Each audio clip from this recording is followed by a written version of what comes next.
Welcome to this video. I'm here in Japan with my sister, Rebecca. She's recently moved here from London. Now living in Osaka, Japan. Just tell us and tell the guys at home like a little bit about who you are, where you're from, what you're doing here in Japan and what brought you here. Yeah, my name's Rebecca. Hi. I am the sister of Michael and I'm from England and I came here to work for Universal Studios. Universal Studios is a huge magical wonderland where you can go and immerse yourself in all your favourite things to do with your favourite movies. You can go and see live action shows, you can go on rides, you can eat the food, you can... Like dinosaur food? Like you can basically eat dinosaur food and yeah, you can go and play with minions and watch them dance and sing and just immerse yourself in your favourite movies growing up.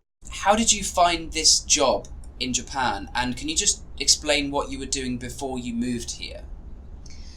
Before I moved here, I was living in London as a musical theatre graduate, joining the hundreds and thousands of other people looking for a job. A recently graduated musical theatre performer, or like looking for work, right? Yes. So you had a day job, you had were a day working... job, worked in a gym. Worked in a gym, like a swimming pool gym, leisure centre. And paid now, the rent. Paying the rent, paying the council tax, paying the bills. And fast forward, just a few months, and we're here in Osaka. Yeah. Got your own place, nice apartment, got work across the water. It's good, right? Life is good. So how did that transition happen and what was it like for you? Well, first of all, it was a big decision for me even deciding whether to accept it, because for some people it would have been an immediate yes, no questions asked. But for me, it took a little bit more thinking for various reasons. It's a big commitment, you know, it's far away from home. I'm very close to my friends and family, so that was a big thing for me. But the most important thing that I always try to remember when I was making the decision is that you only regret the things you don't do, not the things you do. Yeah, you often regret the things you don't do more than the things you do. Yeah, right? So how often does one get the opportunity to move abroad, let alone to work abroad, let alone to do their dream job abroad? So it was kind of like, why would you not? And I was like, oh wait, yeah, why would I not? So I was like, cool, sign me up. And it's a year contract, right? So you're here for a year. Yeah.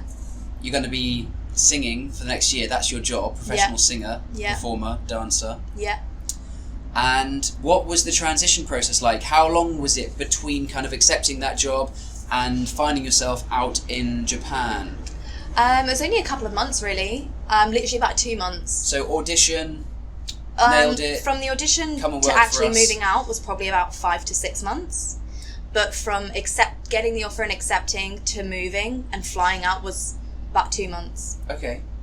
So, you know, in that time I was wrapping things up in London, I was moving out, I was moving back to parents and saying goodbye to everyone for a year, and just kind of mentally preparing to move away from everything that you know, because everything is so different here.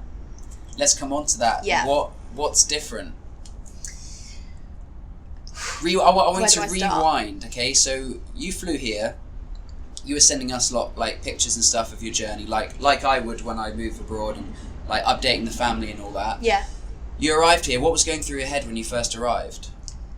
I kind of felt like I was going on holiday.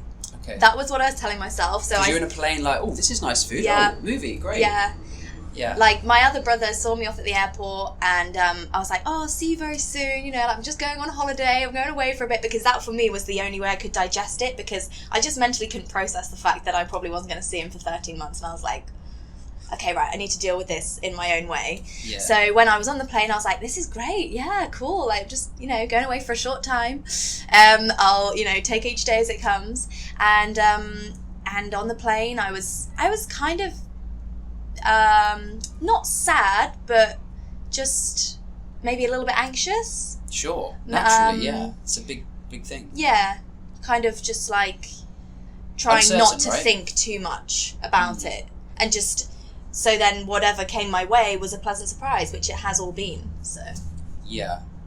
Not trying to project too much and have solidly formed expectations, but just be open to I think that's a very whatever, important thing, not having too high expectations. Happens.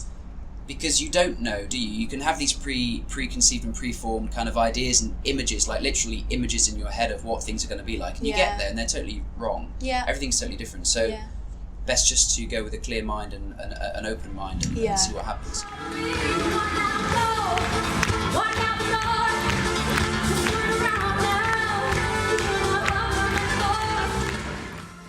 So you got off the plane.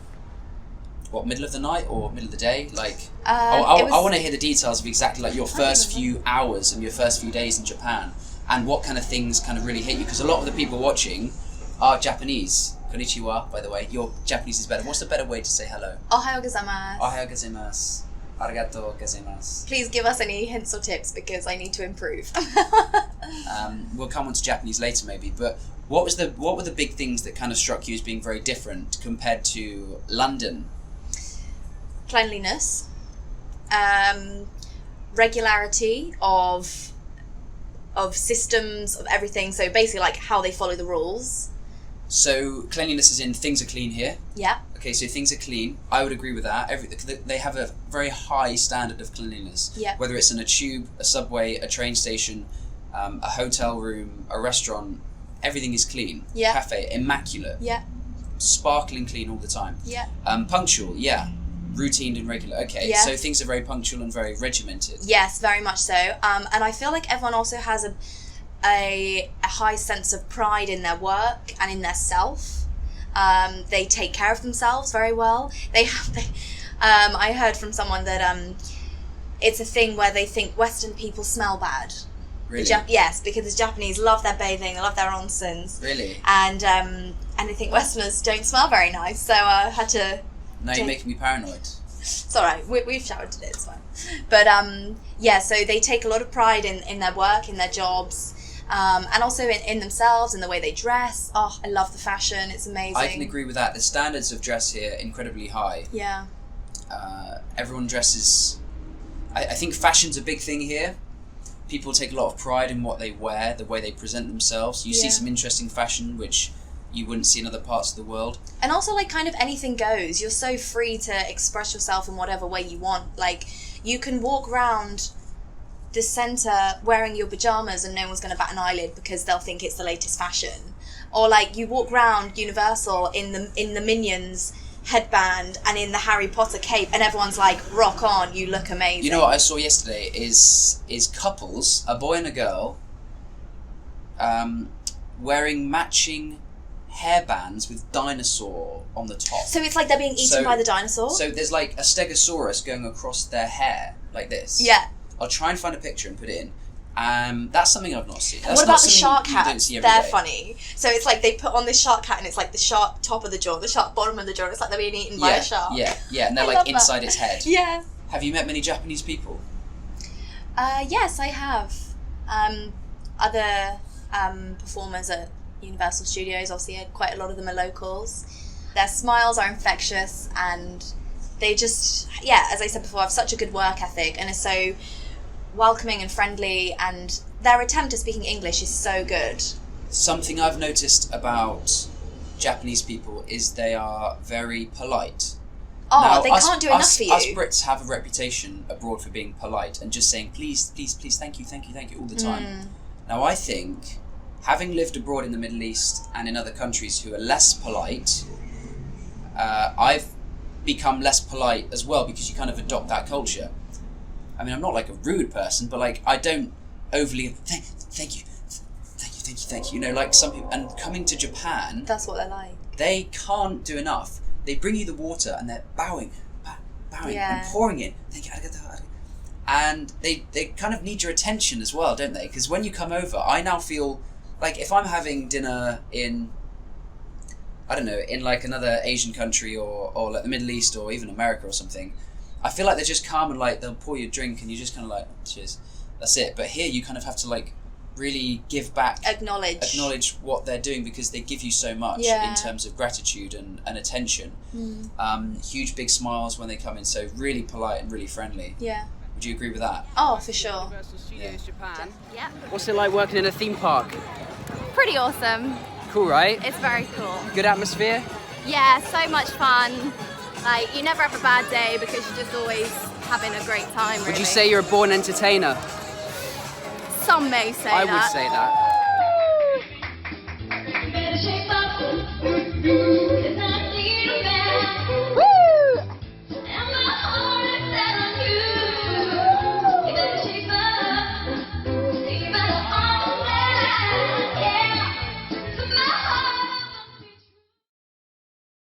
Tell us a bit about the actual work you do here. Like, what does your job involve? Like, roughly. Day to day, my job involves a lot of singing and dancing, which is fun. Do you enjoy it? Making people happy, hopefully.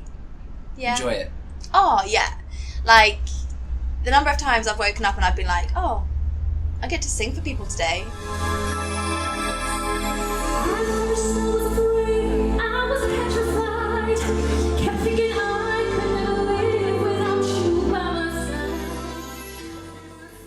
As somebody coming out of musical theatre school, what are the options available to them?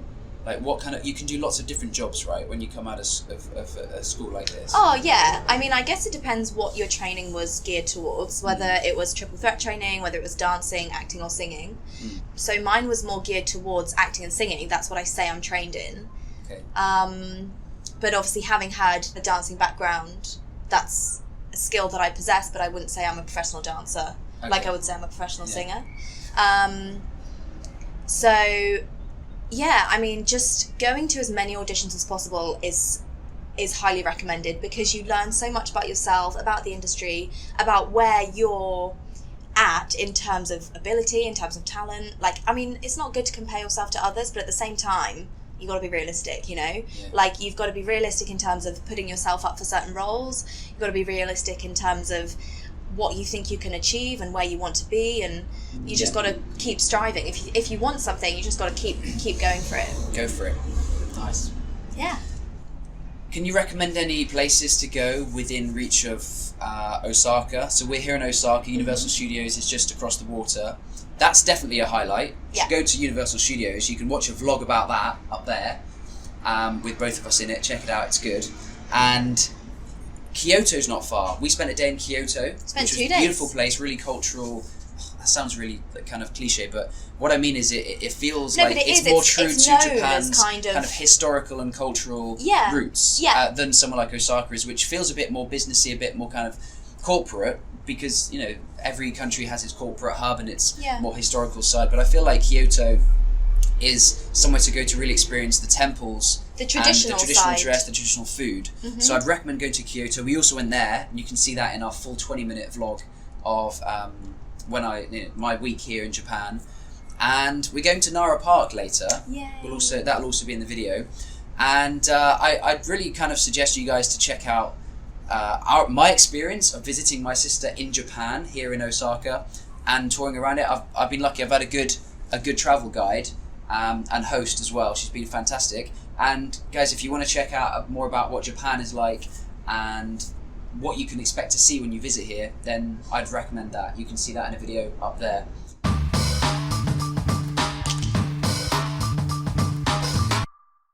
So you've been living here for a month now. Presumably you're fluent in Japanese?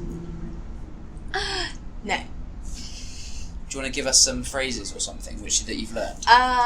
Okay, so obviously I feel the basics are very important to pick up in whatever country you go to, no matter how long you're there for. You know, your please, thank you, hello, goodbye. That just kind of is taken for a given. So, hello, the polite and formal way of saying that in Japanese is ohayo gozaimasu. That's the formal way? Yes. So konnichiwa is the informal way? There's so many different factors that affect what you say and when you say it. Okay. I don't know if it's just as simple as formal or informal. So it's a bit like in Arabic, you can say Assalamu alaikum, ahlan wa sahlan, marhaba. There's lots of different ways of saying hello. Yeah. And the context in which you use each one varies. Yeah. Okay, so maybe if you're Japanese or you know Japanese, which I know some of you are and do, please write in the comments when you use konnichiwa, when you use ohayo gozaimasu. Yeah. Just to clear it up for the people learning. So, 2 ways of saying hello. Konnichiwa. Rebecca says it's a lot less common, you don't use it so much. And then ohayo gozaimasu. Yeah. Okay, excuse me. Excuse me is sumimasen.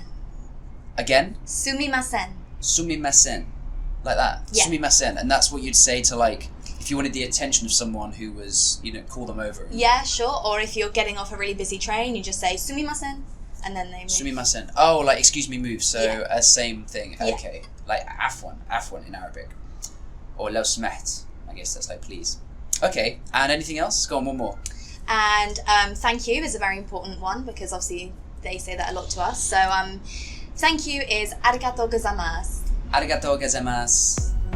Thanks for watching. Arigatou gozaimasu. Arigatou gozaimasu. Thanks for watching this video. You can see our full week in Japan in a big video up here, and more videos from Japan there, and you can subscribe to this channel just there, point there. I hope to see you again on this channel soon. Thanks for coming, and until next time, bye-bye. Bye. Sayonara. Sayonara.